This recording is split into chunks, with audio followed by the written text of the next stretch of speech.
Savoir et comprendre les plus récentes nouvelles qui nous touchent. Alors, Jean-François, c'est fait. Donald Trump qui a mis sa menace à exécution. C'était dans l'air depuis quelque temps, là, mais il impose 25 % de tarifs et sur l'acier et sur l'aluminium qui rentrera aux États-Unis, et ce, de partout, peu importe. Là. Pas de pays d'exemption. Ni le tout Canada. Le monde, on s'y attendait. On en a parlé hier. Donc, c'est arrivé... on l'appréhendait, malheureusement. Donc, c'est arrivé hier vers l'heure du souper. Là, il a signé quelques décrets, dont celui des pailles, dont tu faisais mention. Oui. Malgré qu'il avait déjà avisé la semaine dernière que c'était dans les cartes. Ce n'est pas à un venir. feu de paille. Non, c'est ça. On savait où il logeait sur les pailles, M. Trump. Pas un grand fan des pailles en papier. Fait que tout ça pour te dire que C'est dur c'est à avaler. arrivé. Et donc, la date d'entrée en vigueur qui est prévue, c'est le 12 mars. Évidemment, ça a fait réagir. On a juste à penser, le Québec produit quand même 90 % de l'aluminium canadien. Une autre statistique qui est quand même intéressante, c'est que les exportations aux États-Unis au niveau de l'aluminium, le Canada exporte pour 9,4 milliards de dollars. Le deuxième pays en ordre d'importance exporte, c'est la Chine, 0,8 milliards. Donc, quand on dit là, à quel point ça a un impact important pour le Canada, c'est absolument incroyable. Même chose du côté de l'acier. L'acier, le Canada exporte aux États-Unis 7 milliards de dollars. Qui est deuxième? Le Mexique à 3,5. Donc, c'est 2 fois plus au Canada.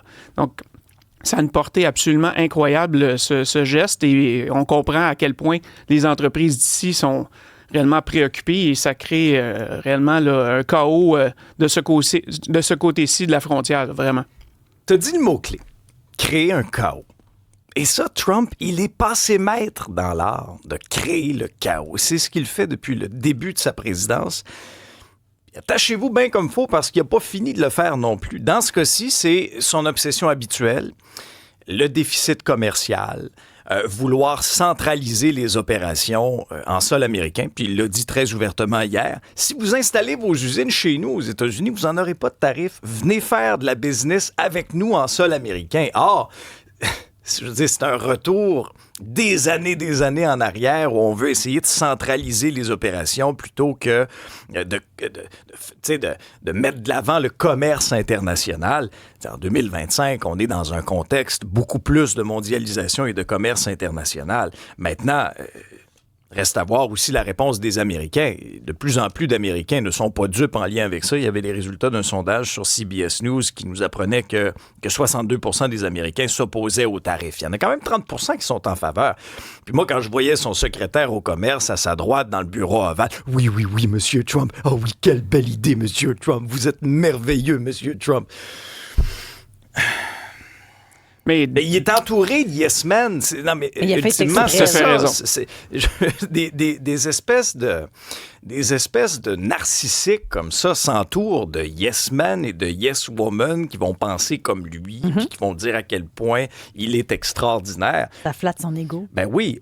Ce qui me rassure un peu, c'est que de plus en plus, on entend certains gouverneurs, certains sénateurs d'États qui vont être durement touchés par les impacts de cette guerre tarifaire-là commencer à élever la voix un peu. Mais tu as plusieurs États américains qui sont étroitement reliés à tout ce qu'on produit en termes d'aluminium et d'acier. Donc, c'est clairement problématique pour eux autres aussi. Maintenant, le gros point d'interrogation, c'est la réponse du Canada. Là. M. Trudeau est à Paris pour ce sommet sur l'intelligence artificielle. Il est passé en coup de vent hier devant les journalistes lorsqu'il a débarqué de son convoi, de son VUS vers son hôtel. Que doit être la réponse du Canada? Est-ce qu'on doit répondre là, du tac au tac, tarif pour tarif? Bien, en tout cas, c'est pas ce qu'il a répondu ce matin. En réponse à ta question, d'ailleurs, il s'est pas engagé à une riposte dollar pour dollar. Donc, lui, tout ce qu'il a mentionné ce matin, comme tu le mentionnais à Paris, c'est que il allait répliquer, le Canada allait répliquer au tarif de Trump si nécessaire. Donc, c'est pas très, très menaçant ou très, très affirmatif comme réponse. Il a promis toutefois que le gouvernement fédéral travaillerait avec l'administration américaine avant l'entrée en vigueur des tarifs. Donc, il y a encore un certain espoir, j'ai l'impression, dans son discours, qu'ils essaient de leur prouver les impacts négatifs d'une telle décision, non seulement pour le Canada, mais pour les États-Unis. Donc, lui, il a dit, si cette surtaxe sur l'acier et l'aluminium s'avère, notre réponse sera bien sûr ferme et claire. Mais encore une fois, comme je te mentionne, il ne peut pas oser aller jusqu'à une riposte dollar pour dollar. Ouais. Un qui a été peut-être un peu plus rapide à réagir, c'est le premier ministre François Legault. Ah, lui, immédiatement, il a proclamé cette décision totalement injustifiable, en rappelant encore une fois comme quoi le Québec est le plus important exportateur d'aluminium vers les États-Unis. Donc, François Legault a tout de suite pris les devants. Et on le sait, il s'en va à Washington aujourd'hui. Il va être là pour quelques jours. D'ailleurs, il y a une grosse journée aujourd'hui. Ouais, qu'est-ce qui est au menu? Il rencontre beaucoup de gens reliés justement au secteur de l'aluminium. Il doit s'asseoir avec les représentants de la National Association Home Builders, d'Alstom, de l'Aluminium Association, de Rio Tinto et d'Alcoa. Donc, un horaire chargé pour le premier ministre. Et il est supposé de répondre aux questions des journalistes en fin de journée, là, vers 5h, 5h30. Donc, on espère que non seulement on aura une réaction de sa part, mais peut-être qu'il y aura eu des développements ou des choses intéressantes au travers de ces rencontres. C'est inquiétant, moi, je trouve, parce que, tu sais, bon, je viens d'une région où l'aluminium est tellement important, puis l'économie de la région est autour de ça. Je pense, entre autres, à Bécomo, où on avait, avant, les pâtes et papiers. C'est un marché qui a descendu en flèche, la Syrie, même chose, et là, il reste l'aluminium. Ça me fait peur pour ma région. Ben oui, moi aussi, je suis originaire d'une région, puis j'ai une pensée aussi pour tous ceux et celles que, tu sais, ces décisions-là vont affecter directement, peut-être pas à court terme, j'entendais, puis on aura l'occasion aujourd'hui d'aller un peu plus en profondeur aussi avec des intervenants du milieu. Est-ce que les conséquences vont venir à court terme? Ça dépend aussi à quel point la business, l'entreprise, elle est grosse. Parfois, ça va prendre peut-être un peu plus de temps. Il y a des petits joueurs qui vont en subir les conséquences un peu plus directes. J'entendais dans les différents bulletins de nouvelles à TVA hier, notamment le témoignage d'un entrepreneur qui disait déjà ressentir des pressions de la part d'Américains qui disent, nous, ces tarifs-là, on ne les paiera pas, et que malheureusement, ben, en bout de ligne, est-ce que le marché américain va devenir inaccessible pour ces plus petits joueurs-là, pour ces plus petites entreprises-là? Les gros joueurs auront probablement les reins assez solides pour passer au travers. Maintenant, ça dépend combien de temps ça va durer. Revenons un petit peu en arrière. Premier mandat de Donald Trump, ça avait duré quoi, à peu près 1 an, ces tarifs-là, de 25% sur l'acier et 10% sur l'aluminium. Mais quand même, moi, je compatis, j'ai une pensée pour les familles, les gens qui seront directement touchés par ça, l'incertitude, de quelle façon les marchés financiers vont réagir aussi aujourd'hui. Ça, j'ai quand même hâte de voir. Là, je regardais les transactions d'avant-ouverture, notamment. Bon, ça ouvre un peu plus tard aujourd'hui, là, mais les indicateurs étaient un peu dans le rouge. Il y a toute la question aussi, Jean-François, de cette trêve entre le Hamas et Israël. Bon, on a procédé dans les dernières semaines à des échanges de prisonniers avec des otages dans un ratio... oui, quand même assez déséquilibré. Oui, on parle de 16 otages israéliens pour 765 prisonniers. Là. Ouais, et là, ce sera intéressant de voir la suite des choses dans les prochains jours, parce que là, le Hamas... menace finalement de ne pas honorer sa parole, et ça impatiente aussi le président Trump. Oui, il a décidé d'en rajouter une couche justement lors des décrets et de son scrum, si on peut appeler ça comme ça, hier avec les journalistes. Il a décidé de se mêler de ce sujet suite à justement le Hamas qui avait décidé de reporter la libération des otages qui était prévue pour samedi. Et Trump y est allé de dire... Ils vont vivre un véritable enfer s'ils ne procèdent pas à cette libération des otages. Et il a poussé ça plus loin encore. Il a dit non seulement la libération des otages, mais la libération de tous les otages. Alors, Trump n'a laissé aucune place à l'ambiguïté quant à sa position face à ce conflit qui est dur et perdure. Mais encore une fois, c'est assez inquiétant de l'entendre parler et de prendre cette déclaration. Et... on a hâte de voir comment le Hamas va réagir, mais le Hamas a déjà signalé comme quoi on ne bougera pas. Nous, notre position est qu'Israël doit respecter ses engagements pour qu'on procède à cette libération-là. Donc, à suivre au cours des prochaines heures. Il parlait de véritable enfer là, qui allait survenir. Dans le contexte actuel, c'est clair que c'est pas rassurant. Isabelle, des compressions importantes au Cirque du Soleil. Ça, c'est pas la première fois qu'on entend parler de ces coupures-là. Depuis novembre, on note 500 emplois supprimés.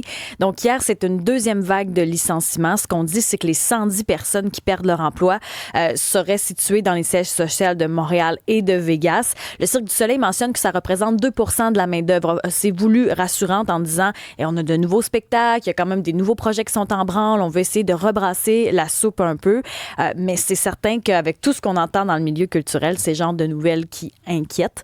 Reste à savoir maintenant quels sont les types d'emplois qui ont été supprimés. Pour l'instant, il semblerait qu'il n'y a pas d'artistes sur scène qui auraient perdu leur emploi, mais on n'a pas les détails de qui sont ces 110 nouvelles personnes qui se retrouvent sans emploi. Je trouve que ça indique quand même la crise dans le milieu culturel. Oui, non, c'est clair. C'est un dossier qui risque de faire réagir aujourd'hui. C'est Le Devoir qui mène une grande enquête sur Jasmin Roy. La Fondation Jasmin Roy, Sophie Desmarais. Ce qu'on dit, c'est que cette fondation aurait fait partie de l'une des 4 fondations ayant fait l'objet de favoritisme de la part du ministère de l'Éducation, selon un rapport du protecteur du citoyen daté de 2022. Dans cette enquête qui est assez étoffée, ce qu'on mentionne, c'est que Jasmin Roy aurait été très insistant pour obtenir des subventions. On dit appels répétés, propos dénigrants, dévalorisation des compétences de certaines personnes. Il y en a qui parlent d'agressivité aussi, des longues conversations, puis quand ça se passait pas comme il voulait, le mot agressif revient souvent. Ce que Jasmin Roy aurait répondu dans cette enquête du Devoir, c'est « On reste des humains, puis oui, à l'époque, j'avais peut-être dépassé les limites et je le regrette aujourd'hui. » On se rappelle que la Fondation Jasmin Roy est partie en 2010 à la suite d'une publication et c'est à partir de ce moment-là qu'il avait parlé de son passé, d'intimidé, qu'il avait parlé de son homosexualité aussi. C'est un gros dossier que je vous résume ce matin, mais qui va assurément faire grand bruit. Il y a le ministère de la Justice qui a parlé au Devoir. Il y a plusieurs sources anonymes aussi qui ont parlé de hiérarchie non respectée aussi de la part de M. Roy. Jasmin, une personnalité déplaisante, il prend beaucoup de place, il va pointer tes défauts et met ça sous le couvert de l'humour, mais c'est déplacé et dérangeant. Ça fait partie des citations qui se retrouvent dans ce dossier du Devoir ce matin.